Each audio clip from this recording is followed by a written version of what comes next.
morning to my friends at Dyersburg Primary School. My name is Vanessa Kane. I'm the Children's Director here at MacIver's Grant Public Library, and I'm very excited today to be bringing you some books to go along with your unit on awesome animals, animal homes. We have a lot of books here at the library that talk about animals and the way they make their homes in the wild, and this is a really awesome nonfiction book, which means it's true. Everything in it is true. It gives you facts and it shows you pictures, and it's not a make-believe story that somebody made up that can be fun too. This is Animal Homes by Discovery Science, and it was published, look at the snail. It was published by Kingfisher. And there's another good picture of an animal that carries his home right on his back. Do you carry your home on your back? Do you take your home to school with you when you go to class?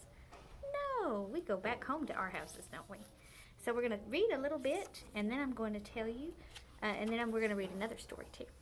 This says, what is a home? What is a home for an animal in the wild? Why do they need a home? What does a home do for us? What do we do when we're in our house? What are we glad we have in our house? We have a roof to keep the rain off of us. We've got walls, and we can have heat so that we'll be warmer or cooler in the summer, right? We get out of the weather some. Animals need that too sometimes, don't they? We've got a place to keep our babies safe, so your mommy and daddy will keep you safe in your room. And animals need that too, don't they? A place to store our food and to be safe when we sleep.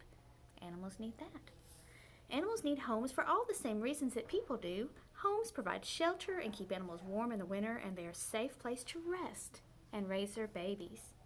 Animals build their homes out of materials that match their surroundings. This makes it hard for predators to spot them. That's how come sometimes they're camouflaged. We know that word here in the South, don't we? Camouflaged. Safe place for babies. Homes such as birds' nests are built only for raising babies. A nest is warm, snug, and out of reach of danger. This is where the mother bird lays her eggs and brings up her young. Have you ever seen a bird's nest with the babies in it? And the mama comes in and she feeds them? Different homes. Animals make many kinds of homes. Some build nests while others make dens or dig burrows. And some, like we saw in the picture at the beginning, carry their homes right on their backs, don't they? Mobile homes. That's what we were talking about. Some animals live in a shell that they carry on their back. The hard shell shields an animal's soft body from knocks and bumps and shelters it from the wind and the rain, and it also protects them from hungry predators looking for food. Body armor. There's going to be a picture right there of the body armor. A tortoise has a tough shell shaped like a dome. If the tortoise is in danger, it pulls up its head and legs and pulls back up into its shell. Have you ever done that? Could you do that? Later today, when you're in the play area where you've got some room, I want you to pretend you're a turtle and get like on your hands and knees and then just tuck up and make a little ball. Can you do that? I think that would be fun if I had my house on my back. A home that grows. As a snail grows, its shell grows too, so the shell is always exactly the right size. Snails slide back inside their shells to hide from danger, and there's a snail. So his shell grows with him. I didn't know that. Did you know that? A borrowed home, a hermit crab, has no hard shell of its own, so it finds an empty mollusk shell and moves in. And when the hermit crab grows, it moves to a bigger shell. So they leave their home right behind. And then they're out in the open. They got to find another one real fast. Here's some spiders. Spiders spin webs.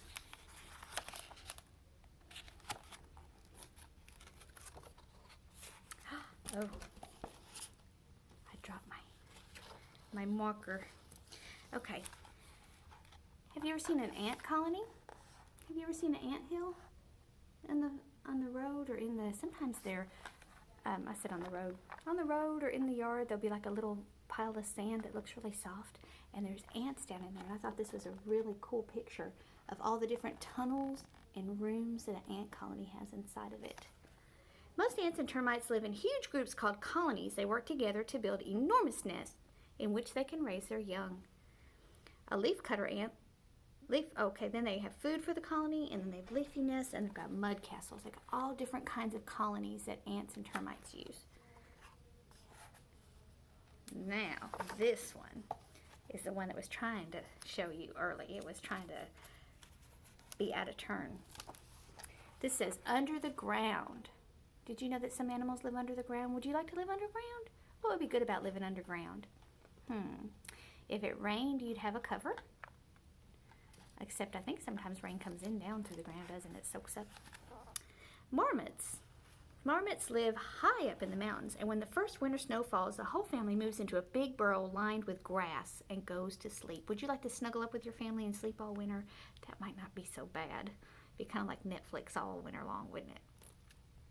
Fast asleep, the marmots block the entrance to the burrow with rocks and soil to stop predators from getting in, and then they snuggle together for warmth and hibernate until spring comes.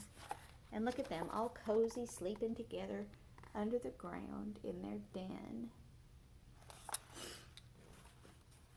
Let's see what else we've got. Living in the snow. Polar bears live in the snowy Arctic. When they are tired, they dig a shallow pit in the snow and sleep in it. In the fall, a pregnant polar bear digs a den in the snowdrift, and this is where she will spend the long, dark winter. So they don't dig it down in the ground, they just get down in the snow a little bit, don't they? Snow babies. A mother bear stays in the den until spring. In the early winter, she gives birth to 1 or 2 cubs, and she feeds them her milk, and they all sleep for most of the winter. In the spring, the polar bear and her young come out of the den. The mother is hungry because she's not eaten all winter long. Can you imagine going to sleep for the whole winter and not eating at all? And the whole time she's feeding her babies too. She takes her cubs onto the sea ice where she can hunt for food. That is what a polar bear does. They live in the snowbank and they sleep all winter long too. Let's see what this is. Living in a lodge. Beavers are smart builders. They construct dams across streams to make ponds, and then they build homes called lodges in the middle of the ponds. Have you ever seen a beaver lodge?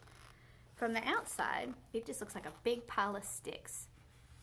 Can you picture that? All sticks where you couldn't see the hole in the middle? That's what it looks like. When you're at a pond and all of a sudden there's a big pile of sticks, looks like maybe somebody did some construction and broke up some stuff and they all got lodged into that pond. That is a beaver lodge. And then if you could see the inside of it, you would see that they have a little dome in there and they have places they can get in through the water. And why do you think they do that? That would stop predators from getting them, wouldn't it? If that predator doesn't know how to swim or doesn't know where the door is, they don't know how to get in. And there's just a big old log up there, a big old pile of logs. Beavers are smart builders. They construct dams across streams to make ponds, and then they build homes called lodges in the middle of those ponds. The beavers line the lodge with dry grass to keep it snug and warm, and all the entrances are underwater, safe from the predators. Using their sharp front teeth, beavers can cut down trees. They gnaw around the bottom of a tree until it falls down, and then they chew pieces off to make small logs. And there you can see a beaver cutting down a tree chewing on a tree he's already cut down for his house. Beavers only eat plants. They store some food at the bottom of the pond so they can eat all winter long. So they dive down in their burrows in the winter too. And that is all I'm going to show you about this book, Animal Homes. But it's here at the library if you would like to check it out. And then we're going to read a quick story that is a fiction book, which means that it was made up. And you'll see why, because the animals are talking in this book. But it's a pretty neat little book about different homes on the farm. This book's called What's the Magic Word? It's by Kelly DiPucchio. And it's illustrated by Marsha Winborn. This book was published by Harper Collins. Do you know what the magic word is when people say that? What is a magic word? Can you say it? 1, 2, 3. Please, that's right. In a tree, in a nest, on a gusty spring morn, a speckled egg cracked and a small bird was born. Look at that pretty picture. Looks like springtime, doesn't it? It's not springtime now. It's starting to get cold. We're about to be out for Christmas, aren't you? A wind spun round, making blossoms fly, and whooshed little bird up into the sky. I'm going to show you how they drew the wind in this picture. Isn't that wonderful? And look how it spins around and the words go with it. I love it when they do that with words in a book. If I ever get a book written, I'm going to ask them to please do that first with my pictures. I think that would be fun. But the little bird went up in the sky. Do you think he can fly yet? He swirled through the air in a blustery squall, and he landed kerplunk by a hay-filled What would rhyme with squall? There's his path. Kerplunk. Kerplunk by a hay-filled stall. And there they did what we were talking about a couple books ago, where they waited till we turned the page to tell us what the rhyming word was. I like it when they do that, because then we can kind of figure out what the word is ourselves before we start. Hello, hello, can I come in? What's the magic word, little bird? Peep, peep. No, no, haven't you heard? What would this animal say the magic word would be? What does this animal say? Moo, moo is a magic word. Silly little bird.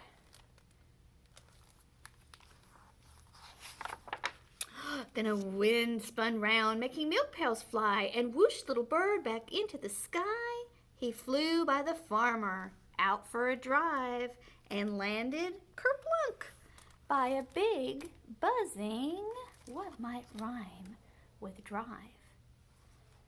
We just talked about some of the things places that animals live in the real world.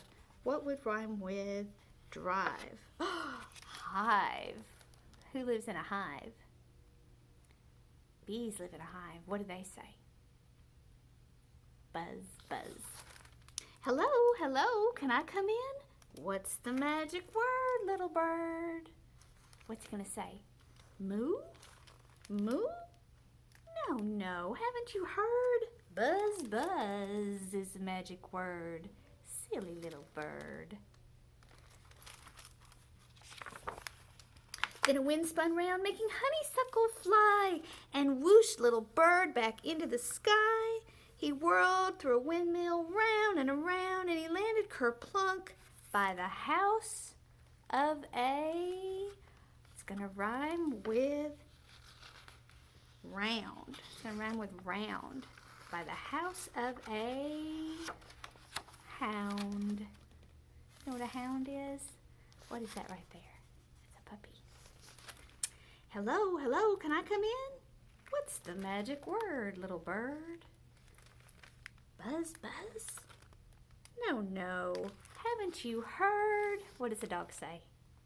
Bow wow is the magic word. Silly little bird. Then a wind spun round, making dandelions fly, and whooshed little bird back into the sky. He swooped through the underwear, swaying on the line, and landed kerplunk by a tall hollow. It's going to rhyme with line. I like that they put some underwear in there. It's always a good book if it has underwear in it. Pine. It's a pine tree. What's in the pine tree? What's living there? Can you tell me what kind of animal that is? What do you think that animal might say the magic word is? Think about it and we'll say it together. Hello, hello, can I come in? What's the magic word, little bird? Bow wow? No, no, haven't you heard? Who is the magic word? Silly little bird. Then a wind spun round, making long johns fly, and whoosh little bird back up into the sky. He bounced off Miss Brown's blueberry pie and landed kerplunk by a sloppy mud. It's going to rhyme with pie. It's full of mud. Sty. Hello, hello, can I come in? What's the magic word, little bird? What kind of animal is that? What kind of noise does that animal make? Hoo? No, no, haven't you heard? Oink, oink is the magic word. Silly little bird. Then a wind spun round, making fruit pies fly, and whoosh little bird back up into the sky. I love the pictures of the wind in this book. Can you see them just swirling? And the little bird landed. Oh, the gusty winds changed from east to west. I missed that earlier when I was reading it too. The gusty winds changed from east to west, and little bird landed kerplunk by a cozy twig. What would rhyme with west? Nest.